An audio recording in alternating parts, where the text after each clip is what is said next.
A agonia de um patrimônio da cultura do país. O maior acervo cinematográfico do país está sob ameaça pela falta de recursos para manutenção. O maior acervo audiovisual da América Latina está ameaçado. A Cinemateca Brasileira. Vivendo uma grave crise financeira. Sobre mais um capítulo da crise da Cinemateca Brasileira. Corre o risco de ficar sem energia elétrica. Demitiu todos os funcionários. Por falta de verbas do governo federal, a Cinemateca está à beira de reproduzir uma tragédia que já viveu há 4 anos. A Cinemateca Brasileira guarda o maior acervo de imagens da América do Sul. São 250 mil rolos de filmes. Tem mais de 1 milhão de documentos, entre cartazes, fotografias, roteiros.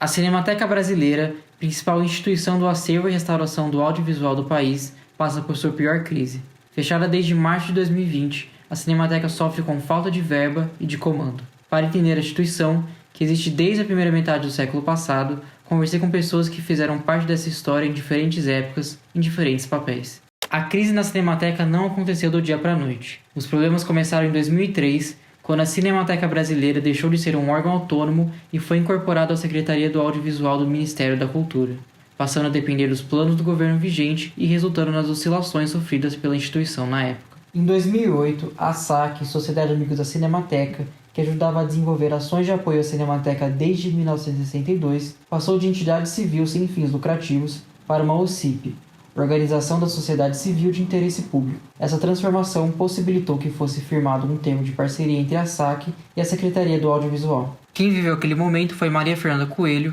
que trabalhou por mais de 30 anos na área de preservação e conservação na Cinemateca.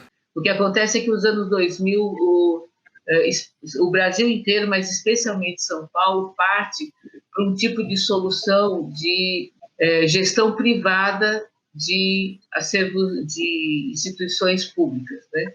A diretoria que entrou em 2003, mais ou menos, já tinha uma pegada assim, já tinha esse olhar mais neoliberal administrativo.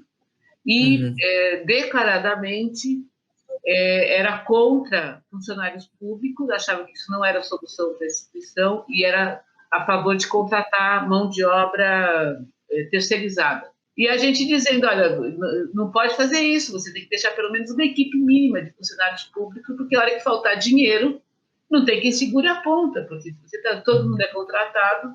E, bom, a gente parece boca de sapo, né? Porque a gente falou e foi exatamente o que aconteceu. Os problemas se intensificaram em 2013, durante a gestão de Marta Suplicy no Ministério da Cultura, quando uma auditoria da Controladoria Geral da União identificou irregularidades na prestação de contas da Sociedade Amigos da Cinemateca.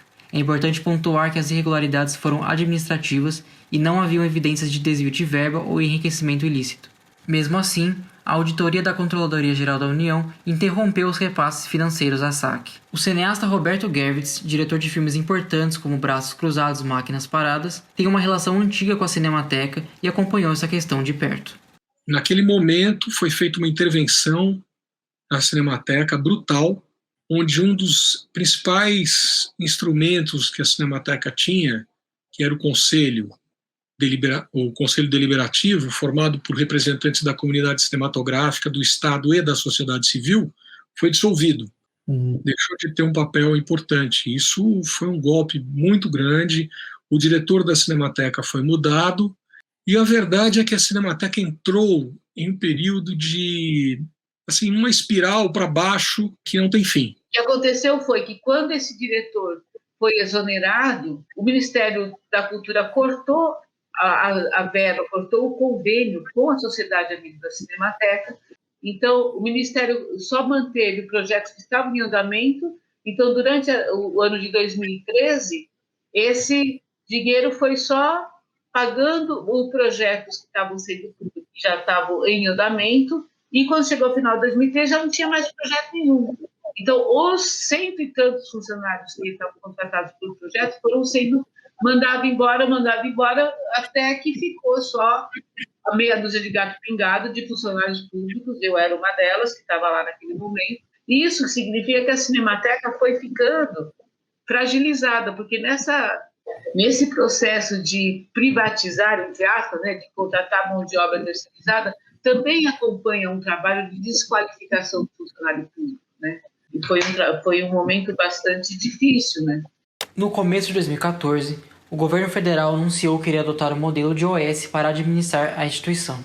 As organizações sociais são entidades privadas que fazem contratos de gestão com o governo e têm autonomia administrativa. A adoção desse modelo marca um rompimento com a sociedade Amigos da Cinemateca. Em 2016, já enfraquecida, a Cinemateca sofreu mais um golpe. Um incêndio atingiu suas instalações e mais de 1.000 rolos de filme foram destruídos. No final daquele mesmo ano, o Ministério da Cultura anunciou que a ACERP, Associação de Comunicação Educativa Roquete Pinto, iria gerir as atividades da Cinemateca Brasileira, mas ela só começou a administrar integralmente em março de 2018.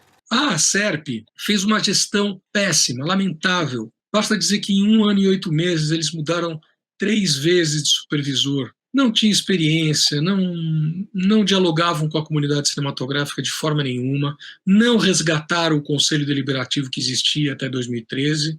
Paulo Sacramento, além de produtor de filmes importantes como Amarelo Manga e diretor de Rio Corrente, fez parte do Conselho da Cinemateca e acompanhou de perto a situação. O Conselho é uma coisa muito importante na organização da Cinemateca desde o começo, né? Quando eu participei, um conselho muito grande, muito importante, que era formado por 20 ou 21 pessoas, membro do Ministério da Cultura, membro da Secretaria de Cultura do Estado, membro da Secretaria de Cultura do município, porque são todos parceiros em diversas atividades ali da Cinemateca. Enfim, muita gente, muitos estudiosos, muitos cineastas.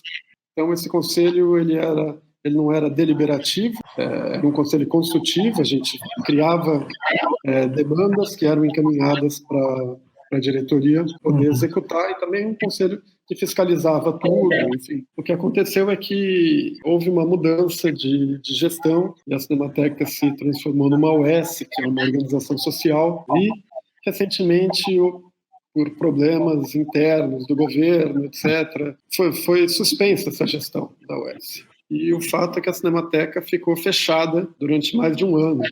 E a gente não tem sequer informação do que está acontecendo com esse material que pode estar se perdendo lá dentro. Com a posse de Jair Bolsonaro, que já em campanha prometeu extinguir o Ministério da Cultura e cortar vários projetos de incentivos culturais, cumpriu a promessa. O Ministério foi transformado em secretaria, que foi incorporada primeiramente ao Ministério da Cidadania e depois ao do Turismo, onde está até hoje. Mas o golpe final veio em dezembro de 2019, quando não foi renovado o contrato do governo federal com a ACERP. Essa mudança abrupta, somada com a instabilidade política, acentuou ainda mais os problemas financeiros e administrativos da Cinemateca e desencadeou diversas manifestações a partir de junho de 2020 para lutar pela memória cultural do país e pelos direitos dos trabalhadores que estavam há meses sem receber salário. E no fim de 2019, como estava previsto em contrato, se encerrou o contrato da ACERP e era necessário fazer um novo chamamento. Só que o governo brasileiro, a União, não fez chamamento. Primeiro semestre de 2020, a Cinemateca ficou nas mãos da ACERP porque o governo nem dava bola, a ACERP ficou lá.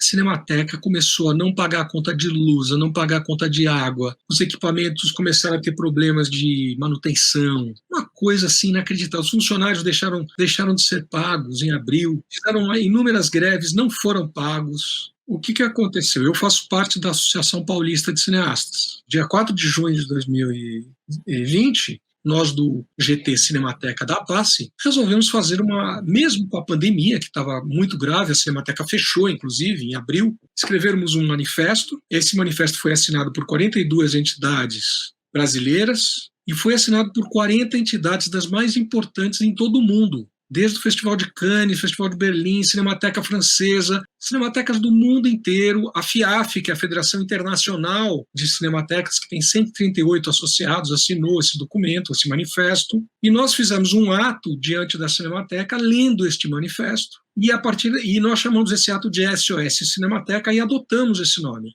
A partir desse manifesto que foi lido, desse ato inicial, a imprensa cobriu isso de maneira nunca vista em assuntos da Cinemateca. A Cinemateca se tornou um assunto nacional, atingiu noticiários das principais TVs, né? E realmente o assunto cresceu barbaramente, assim.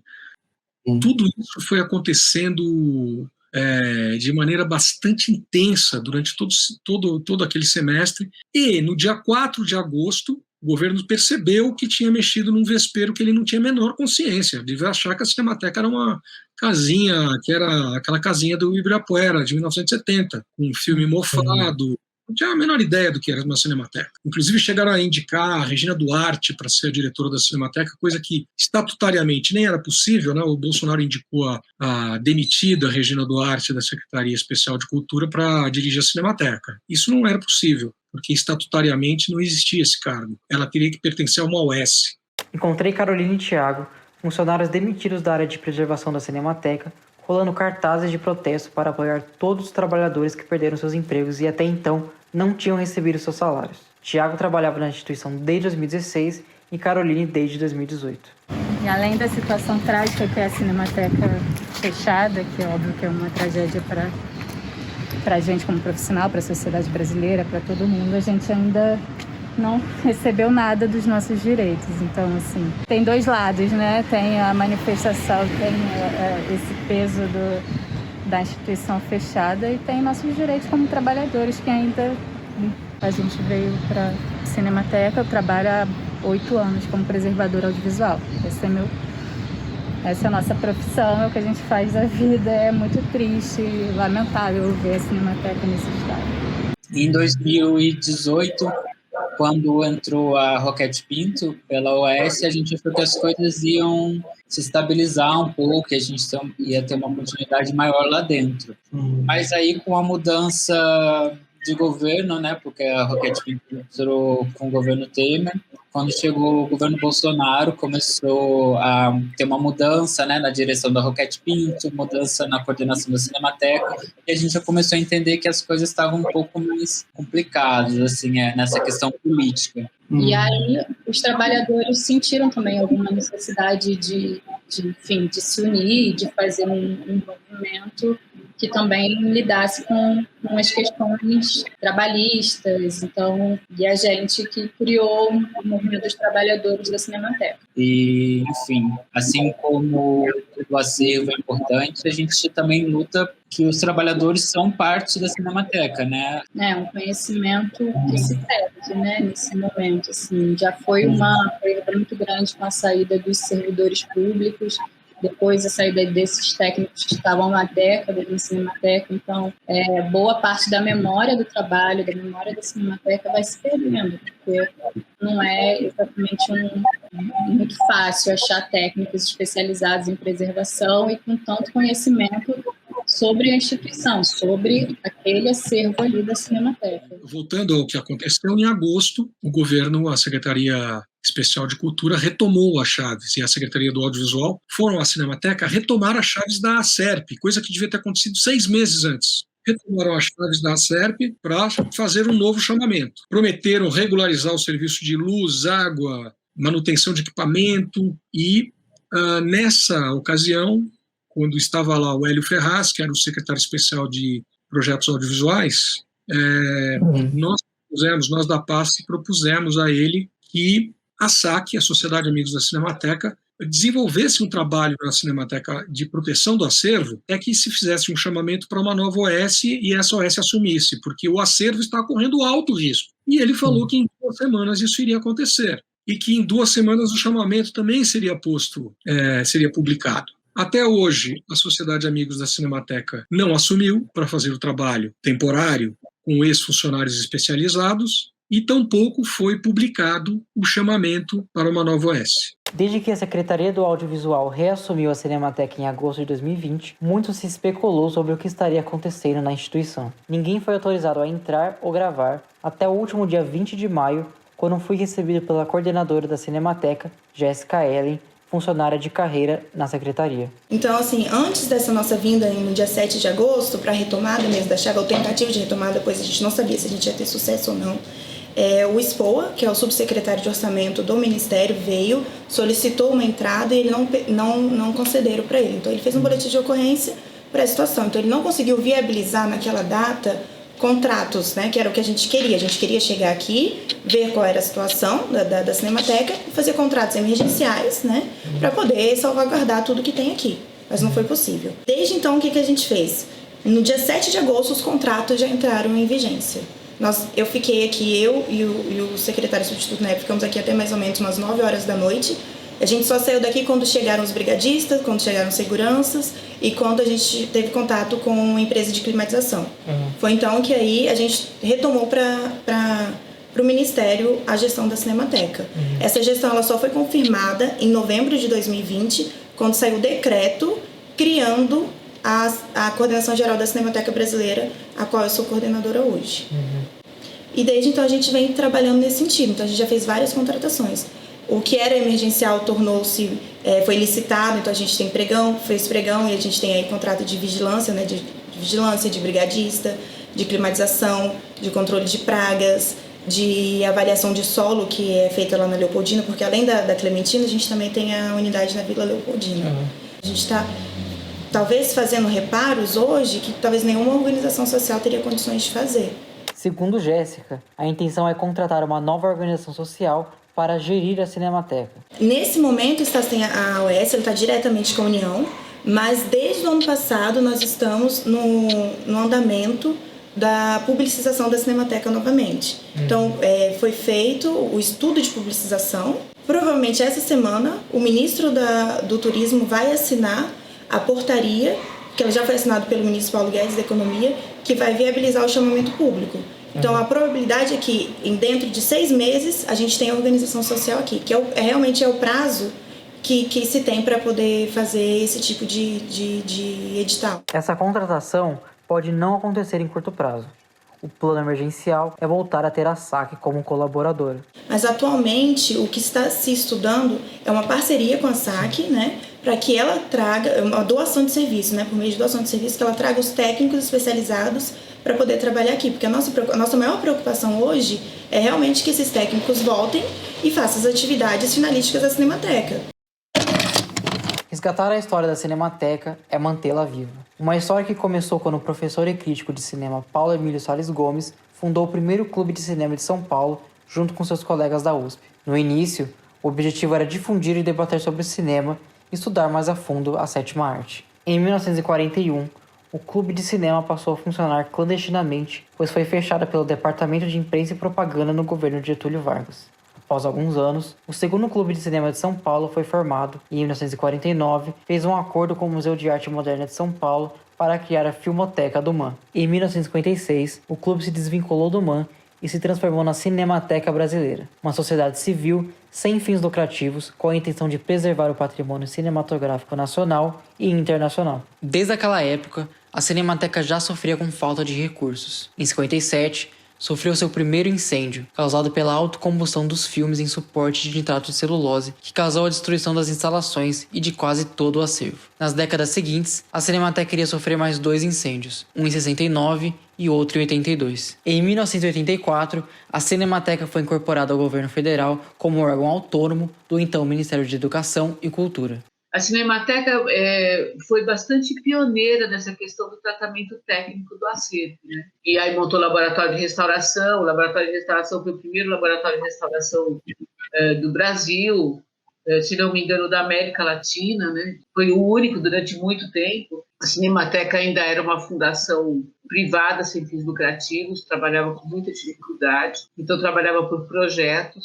Em 84, a Cinemateca foi incorporada pela então Fundação Nacional para a Memória, que hoje é o IFAM. E aí virou um órgão público, né? E quando virou um órgão público, os funcionários que estavam lá foram contratados e outras pessoas foram contratadas e se formou uma equipe mínima. Em 92, a Cinemateca Brasileira foi transferida para o antigo matadouro municipal na Vila Mariana, em São Paulo, um prédio icônico inaugurado em 1887. O matadouro foi restaurado, mantendo suas características da época e adaptado para as necessidades da instituição. Quando eu entrei, a Cinemateca era no Parque de Ibirapuera. Era um galpão que ainda existe, que está lá, e ficava tudo junto. Ficava filme, gente, máquina e laboratório. A Cinemateca ela tinha instalações muito precárias. Assim, era uma casa muito antiga e, finalmente, quando ela chegou no matadouro municipal, no antigo matadouro municipal. Antes mesmo de ir lá para a Vila Mariana, a Cinemateca já tinha crescido muito, ela estava com um acervo bastante expressivo, e com equipamentos, enfim. Então, a mudança foi indo aos poucos, né? A contrapartida dessa cessão de uso era restaurar o complexo histórico do antigo matadouro municipal, que foi muito bem restaurado e muito bem preparado para receber uma cinemateca. Então, aí sim, com câmeras, com controle climatizado, com uma sala de projeção que é modelo, que é uma sala modelo. Ali é um lugar privilegiado, porque tem uma qualidade assim quase incomparável. Assim. Na visita à Cinemateca, não pude acessar o acervo por questões de segurança, mas andando pelos prédios, encontrei vários profissionais que estão cuidando do patrimônio físico. Já as decisões administrativas e culturais dependem de questões muito mais burocráticas. Para curto prazo é que tenha todas as contratações de manutenção, que é o que a gente está fazendo, é o que a gente trabalha no dia a dia. Além disso, que esses técnicos voltem o mais rápido possível, e a gente está viabilizando isso por meio dessa parceria possível quando a SAC resolver as questões administrativas e de prestação de contas. A gente tem muitos projetos futuros, que também a gente vai depender da organização social aqui, porque quando a organização social chegar, ela que vai fazer a gestão da Cinemateca. Mas assim, o maior e o que eu posso falar é que de tornar isso aqui um grande centro acadêmico, além de um local de visitação, que as pessoas tenham acesso aos filmes, né? Que não seja não só voltado para a preservação, mas também um local realmente de difusão, sabe? Que as pessoas... E que tudo isso que é guardado aqui seja de acesso ao público. Esse é um dos nossos maiores objetivos. Esses e outros tantos profissionais e entusiastas do setor cinematográfico lutam para preservar e difundir a nossa identidade cultural. E as questões que ficam são: qual o valor de tudo isso? O que se perderia com um descaso ao patrimônio audiovisual? Qualquer expressão cultural reflete o que uma sociedade aprendeu na sua trajetória. Os filmes são mais do que um produto, né, um produto comercializado. Os filmes, eles contam a história do seu povo. O que tem da cinematografia brasileira da Cinemateca é extremamente expressivo. Quer dizer, tem Veracruz está lá, Glauber Rocha está lá. Está lá desde o Canal 100 até os primeiros filmes feitos em casas de família no começo do século XX. Que mostra o que era os nossos costumes, o que eram os nossos conceitos, preconceitos, o que foi a ditadura, o que foi a reabertura, o que foi os anos Collor. O material audiovisual ele é muito, muito potente nesse sentido, né? A gente vive cercado de conteúdo audiovisual e a gente precisa disso, a gente se move com isso, sabe? Então toda essa parte de devolver a obra para a sociedade, justamente para que esse ciclo da cultura continue circulando e as pessoas consigam fazer reflexão sobre os objetos que essa mesma sociedade criou. O ciclo não se fecha se não tiver essa área de difusão. Guardar para ninguém não faz nenhum sentido. A gente está correndo o risco de perder um acervo que revela quem nós somos. Então, quando você suprime esses registros culturais que registram o aprendizado nessa sociedade, você tira dessa sociedade o aprendizado e a capacidade dela refletir sobre a trajetória dela. A Cinemateca Brasileira foi considerada uma das 5 cinematecas mais importantes, melhores, mais estruturadas e tal, com o trabalho mais relevante do mundo. Infelizmente, tudo isso se perdeu muito rapidamente e hoje a gente está lutando para simplesmente ter uma cinemateca. A gente não pode perder isso em hipótese nenhuma, a gente tem que criar alguma maneira de salvar esse acervo e de continuar contando as nossas histórias e documentando a vida dos brasileiros. A Cinemateca não é uma luta só de cineastas, a Cinemateca é uma luta da sociedade brasileira. Então a gente precisa realmente restabelecer o oxigênio para a Cinemateca voltar a ser aquela Cinemateca que a gente conheceu e cumpre o seu destino. E foi previsto e foi idealizado pelo Paulo Emílio Salles Gomes.